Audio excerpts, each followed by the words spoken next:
Hello everyone, welcome to Jo talk football. ഇന്ന് discuss ചെയ്യാൻ പോകുന്ന UEFA നേഷൻസ് ലീഗിൻ്റെ ക്വാർട്ടർ ഫൈനൽസിനെ പറ്റിയാണ്. നിങ്ങൾക്ക് എല്ലാവർക്കും അറിയാമല്ലോ, പഴയ ഫോർമാറ്റിൽ ലീഗ് എയിൻ്റെ വിന്നേഴ്സ് എല്ലാവരും കൂടെ നേരെ ഡയറക്റ്റ് സെമി ഫൈനൽസിലേക്ക് വരുന്നു.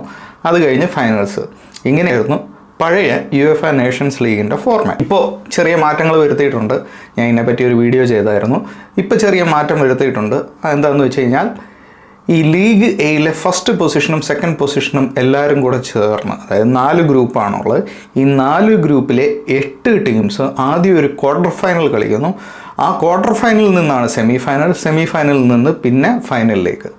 ഈ പറഞ്ഞ ക്വാർട്ടർ ഫൈനലിൻ്റെ ഗെയിംസാണ് നമ്മൾ ഇന്ന് റിവ്യൂ ചെയ്യുന്നത്. ആദ്യം തന്നെ Spain versus Netherland. First leg 2-2 draw ആയിരുന്നു. സെക്കൻഡ് ലെഗും അതുപോലെ തന്നെ 3-3 ഡ്രോ ആവുമായിരുന്നു. അത് കഴിഞ്ഞ് പെനാൽറ്റീസിലേക്ക് പോകുന്നു. സ്പെയിൻ നെതർലൻഡിനെ പെനാൽറ്റി ഷൂട്ടൗട്ടിൽ പരാജയപ്പെടുത്തിയിട്ട് സെമി ഫൈനൽ സ്ഥാനം ഉറപ്പിക്കുന്നു. മറ്റൊരു ക്വാർട്ടർ ഫൈനൽ മത്സരം ഏതാണെന്ന് വെച്ച് കഴിഞ്ഞാൽ France versus Croatia. First leg Croatia 2-0 ഫ്രാൻസിനെ പരാജയപ്പെടുത്തിയത്. പക്ഷേ സെക്കൻഡ് ലെഗിൽ ഫ്രാൻസ് തിരിച്ചുവരവ് നടത്തി 2-0 ക്രൊയേഷ്യയെ തോൽപ്പിക്കുന്നു. അങ്ങനെ അഗ്രിഗേറ്റ് 2-2 ആവുമായിരുന്നു.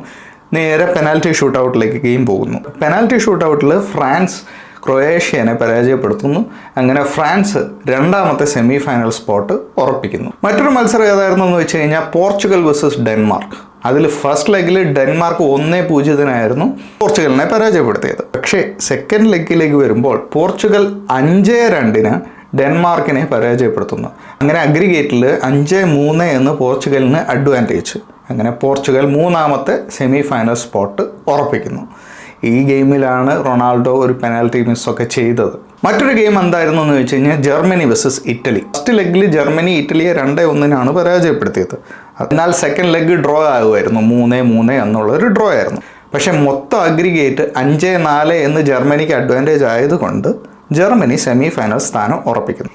ഇനി നമുക്ക് സെമി ഫൈനൽ സ്പോട്ടുകൾ ആരൊക്കെയാണെന്ന് നോക്കാം. ജർമ്മനി വേഴ്സസ് പോർച്ചുഗലാണ് ഒന്നാമത്തെ സെമി ഫൈനൽ.